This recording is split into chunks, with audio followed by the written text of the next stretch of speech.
அன்புள்ளம் கொண்ட விஆஸ்ட்ரோ டிவி நேயர்களே வணக்கம். நான் உங்கள் அறிமுக ஜோதிடர் வெங்கடேஸ்வரன். இப்ப நம்ம எதை பத்தி பார்க்க போறோம்னா மாசி மாத பலன்களை பத்தி பார்க்க போறோம். சூரிய பகவானானவர் கும்ப ராசியில சஞ்சரிக்க காலகட்டத்தை எந்த மாதிரியான மாற்றங்கள் இருக்கும் அப்படிங்கிறத பத்தி பேசுறதுதான் இந்த மாசி மாத பலன்கள். சரிங்களா? பலன்களை பத்தி பார்க்கறதுக்கு முன்னாடி எந்தெந்த கிரகங்கள் எங்கெங்க இருக்கு, எப்பப்ப பயிற்சி ஆகுது அப்படிங்கிறத பார்ப்போம். சூரிய பகவான், புதன் பகவான், ராகு பகவான், இவங்க 4 பேருமே, சுக்கிரன் பகவான் உட்பட இவங்க 4 பேருமே கும்பராசியில தான் இருக்காரு. சனி பகவான் மீனராசியில இருக்காரு.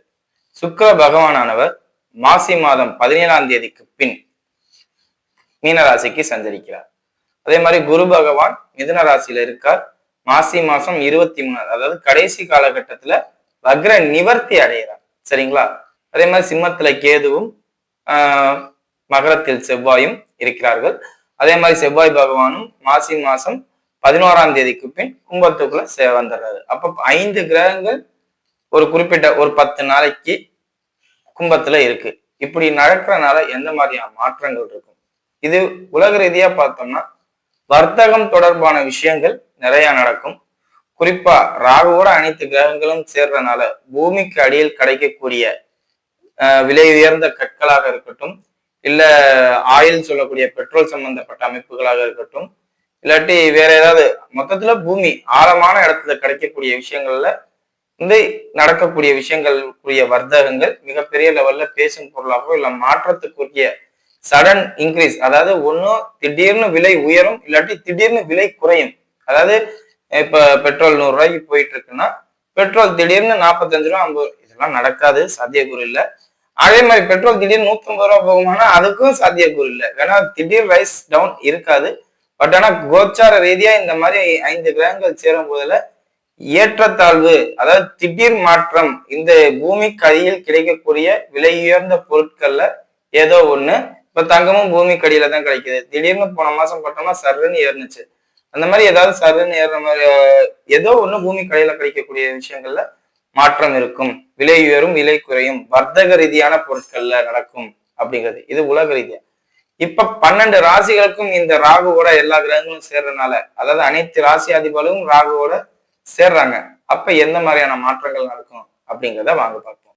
மிதுன ராசி அன்பர்களே, ராசிக்கு 9ஆம் இடத்தில் அனைத்து கிரகங்களும் சேருது.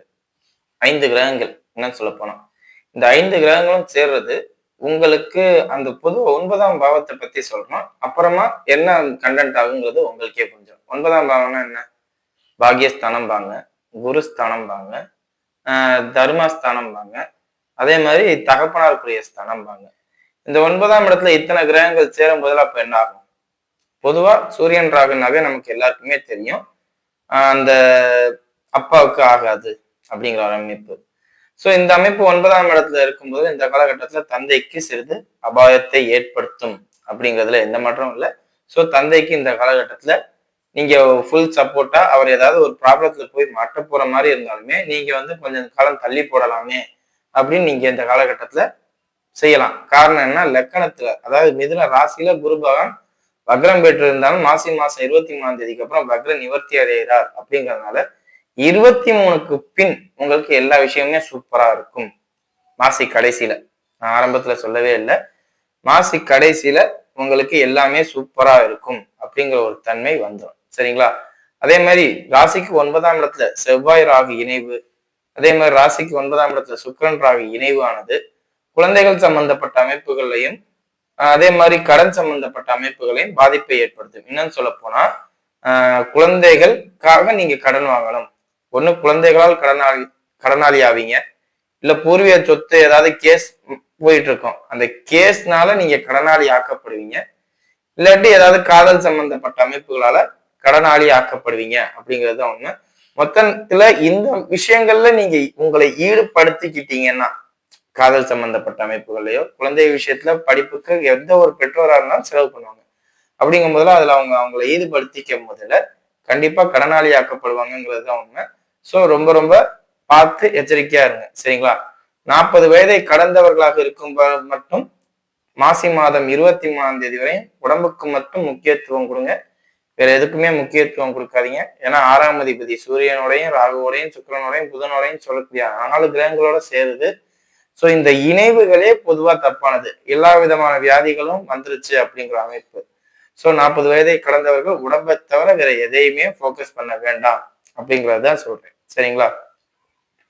ஊருக்கே நீங்க உபதேசம் பண்ற அளவுக்கு ராசியில குரு இருக்கார். ஆனா உங்களுக்கு இந்த காலகட்டத்துல எல்லாரும் உபதேசம் பண்ணுவாங்க. அதே மாதிரி படிக்கிற மாணவர்களுக்கும் சரி, கல்லூரி மாணவர்களுக்கும் சரி, எல்லாருக்குமே ஒரு நல்ல குரு உங்களுக்கு வருவாங்க. அந்தந்த விஷயத்துக்கு அந்தந்த குருக்கள் தேவைப்படுவாங்கம்பாங்க.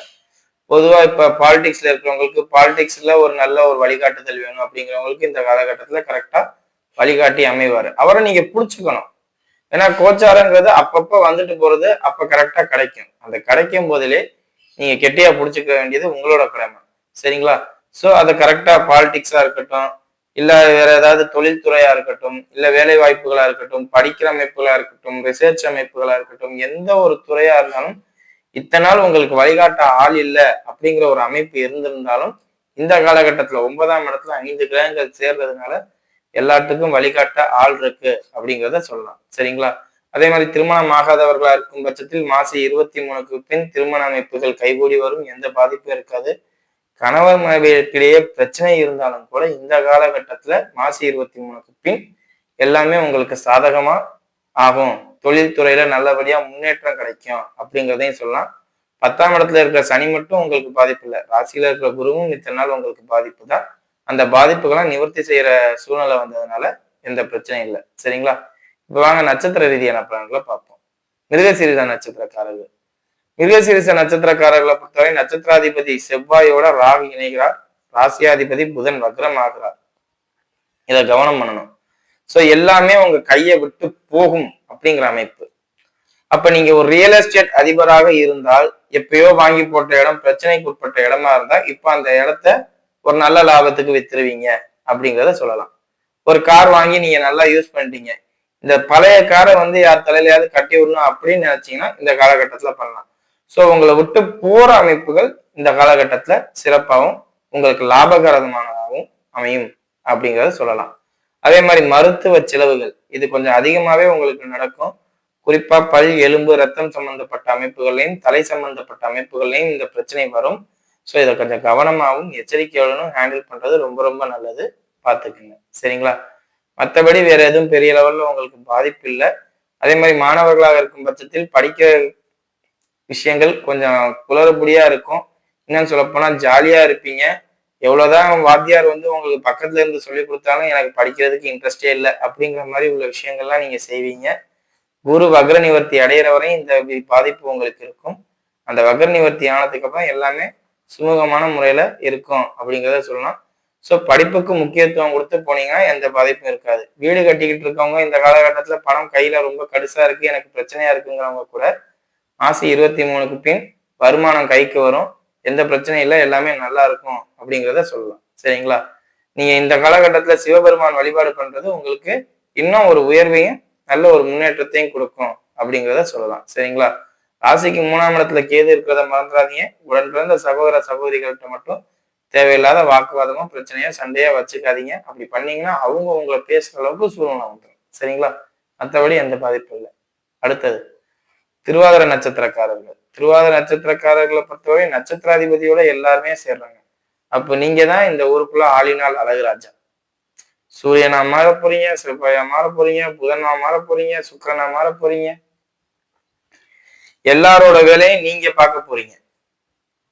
அதாவது உங்க தம்பி பொண்ணோட கல்யாணம், என் தம்பி பசங்களோட காது குத்து, என் மாமன் மச்சானோட ஃபங்க்ஷனு நான் பாக்குறேன் அப்படின்னு சொல்லிக்கிற நேரம். எல்லாரோட வேலையும் நீங்க இழுத்து போட்டு படிப்பீங்க, பாப்பீங்க. இன்னொன்னு சொல்ல போனா உங்களுக்கு தெரிஞ்ச டீச்சர் யாராவது இருந்தாங்கன்னா அவங்களுக்கு பதிலா நீங்க போய் கிளாஸ் எடுக்கிறேன், சப்ஸ்டியூட்டா போய் பண்றேன் அப்படிங்கிற மாதிரி எல்லாருக்கும் நீங்க சப்ஸ்டியூட்டா மாறிடுவீங்க. உங்களுக்கு எல்லாரும் சப்ஸ்டியூட்டாக இருந்த காலம் போய் நீங்க எல்லாருக்கும் சப்ஸ்டியூட்டா மாறி அவங்களோட வேலைகள்லாம் செய்ய போறீங்க அப்படிங்கிறதுதான் உண்மை. சரிங்களா?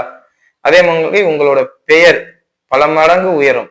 கான்பிடன்ஸ் லெவல்லாம் ஹை பீக்ல போயிடும். இந்த நேரத்துல எதா இருந்தாலும் துணிஞ்சு செய்யலாம் அப்படிங்கிற ஒரு மனநிலை வந்துடும். சகோதர ஒற்றுமையோ இல்ல துணிச்சலோ ஏதோ ஒண்ணு உங்களுக்கு அதிகப்படியா கொடுத்துரும்.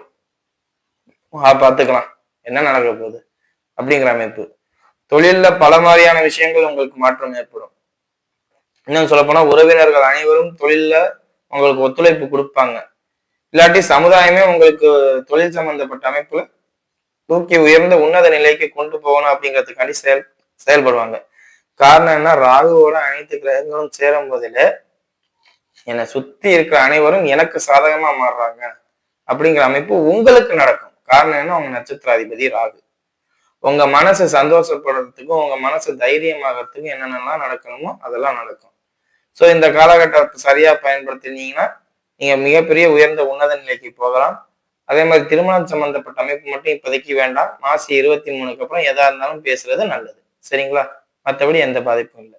அடுத்தது புனர்பூச நட்சத்திரக்காரர்கள். புனர்பூச நட்சத்திரக்காரர்களை பொறுத்தவரை நட்சத்திராதிபதியும் வக்ரம், ராசியாதிபதியும் வக்ரம் ஆகிறாருங்கிறத மறக்கவே கூடாது. என்னன்னு சொல்ல போனா மாசி 14க்கு பின் ராசியாதிபதி வக்ரம் ஆகிறார். அப்ப நிறைய பேருக்கு பிரேக்கப், இந்த லவ் சம்பந்தப்பட்ட அமைப்புகள்ல பிரச்சனை. ஏன்னா ராசிக்கு 7ஆம் அதிபதி குரு. நண்பர்கள் பிரிவினை ஏற்படும், சப்போர்ட் இருக்காது, தொழில திடீர்னு குழப்பங்கள் அதிகமாகும். 14ல இருந்து 23 வரை நிறைய பிரச்சனைகள் உங்களுக்கு வரும். இந்த 5 நாள் ஏண்டா அப்படிங்கிற அளவுக்கு இருக்கும், நிறைய டிஸ்டர்ப் ஆவீங்க. ஸோ இந்த 14 மாசி 14ல இருந்து 23 குரு வக்ர நிவர்த்தி அடைகிற வரை கொஞ்சம் கவனத்துடனும் எச்சரிக்கையுடனும் நீங்க இருக்கிறது ரொம்ப ரொம்ப ரொம்ப நல்லது. தேவையில்லாத மருத்துவ செலவு நடக்கும், தேவையில்லாத எக்ஸ்பென்சஸ் ஏதோ ஒண்ணு செலவு பண்ணுவீங்க. ஒண்ணு வீடு கட்டுறேன்பீங்க, இல்ல கார் வாங்குறேன்பீங்க, இல்லாட்டி பைக் எடுக்கிறேன்பீங்க, இல்ல தம்பி படிப்புக்கு செலவு பண்ணேன், அக்கா படிப்புக்கு செலவு பண்ணேன், அக்கா பசங்களுக்கு செலவு பண்ணேன், மாமாவுக்கு செலவு பண்ணேன், அப்பாவுக்கு செலவு பண்ணேன், அம்மாவுக்கு செலவு பண்ணேன், ஏதோ ஒண்ணு செலவு வந்துகிட்டே இருக்கும். பட் எல்லாத்தையும் சமாளிச்சிருவீங்க. எவ்வளவு ப்ராப்ளம் வந்தாலும் சமாளிச்சிருவீங்க. மாசி 23க்கு பின் உங்களுக்கு எல்லாமே தெளிவாகும், செலவுகள்லாம் குறையும், ஒரு நார்மல் இதுக்கு வந்துருவீங்க அப்படிங்கிறத சொல்லலாம். சரிங்களா? திருமண அமைப்பை பொறுத்தவரை உங்களுக்கு இந்த காலகட்டம் கொஞ்சம் பத்தல. திருமணமானவர்களாக இருக்கும் பட்சத்தில் மனைவியிடம் கொஞ்சம் கவனமாவே இருங்க, கணவரிடம் கொஞ்சம் கவனமாவே இருங்க. தேவையில்லாதெல்லாம் பேசி, தேவையில்லாதெல்லாம் பண்ணி, தேவையில்லாத விஷயங்களுக்கு மாட்டி அப்படிங்கிற மாதிரி நிறைய நடக்கும். முடிஞ்ச அளவுக்கு பேச்சை குறைச்சிங்கனாவே பாதி பிரச்சனை உங்களுக்கு குறைஞ்சிடும். சரிங்களா? உடலுக்கு முக்கியத்துவம் கொடுங்க. மாசி 23 வரை நெருக்கி வந்துட்டோம், இன்னும் கொஞ்ச நாள் தான் இருக்கு. அதுக்கப்புறம் நமக்கு எல்லாமே ஃப்ரீ ஆயிரும், நார்மல் ஆயிரும், மனசு தெளிவா இருக்கும், உடம்பு தெளிவா இருக்கும், ஆரோக்கியமா இருக்கும் அப்படிங்கிறதுக்கு நினைங்க. மாணவர்களா இருக்கும் பட்சத்தில் மாசி 23க்கு மேல பின்னாடி படிப்பு அற்புதமா வரும். எதை பத்தியும் பயப்பட வேண்டாம், படிச்சது நல்லா ஞாபகம் இருக்கும், நீட்டா எக்ஸாம் எழுதிட்டு வரலாமே சொல்லலாம். சரிங்களா? எந்த பாதிப்பும் இல்லை. மாசி 23க்கு அப்புறம் எல்லாமே நல்லா இருக்கும். சரிங்களா? வீடியோ இப்பதான் ஃபர்ஸ்ட் டைம் பார்க்குறதா லைக் பண்ணுங்க, ஷேர் பண்ணுங்க, கமெண்ட் பண்ணுங்க. சேனலை மறக்காம சப்ஸ்கிரைப் பண்ணுங்க. வேற எதுவும் ஜோதிட ஆலோசனைக்கு கீழே உள்ள நம்பருக்கு கால் பண்ணுங்க. நன்றி.